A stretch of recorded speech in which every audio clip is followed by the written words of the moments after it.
also asked, what is the biggest biz mistake you've ever made and the lessons you learned from it? All right, let me look y'all in the face. We're gonna have a one question minimum here from now on. Y'all can't have no chains of questions, 3 and 4. We're gonna push those in the subsequent months. The biggest business mistake I've ever made. That's interesting. It's interesting. Not that I don't make mistakes, but I don't think I think about mistakes like most people do. I don't really harp on them. I just take the lesson from it and keep moving on it. So a lot of times people ask me stuff like that. It's hard for me to even reflect back on it and think about stuff like that. I will probably say a few of the ones that stand out.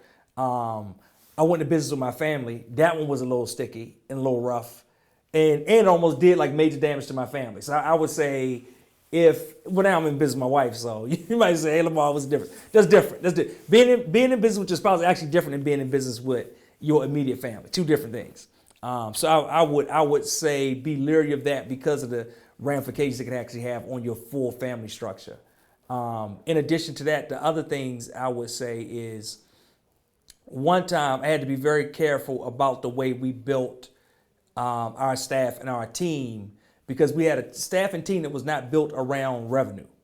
So we had a staff and team where basically, it was a bunch of people in the room where no matter how great of a job they did, it didn't necessarily drive more revenue into the business. So if the business model changes or the business model slows down, it's not like, hey, I got a person to build websites.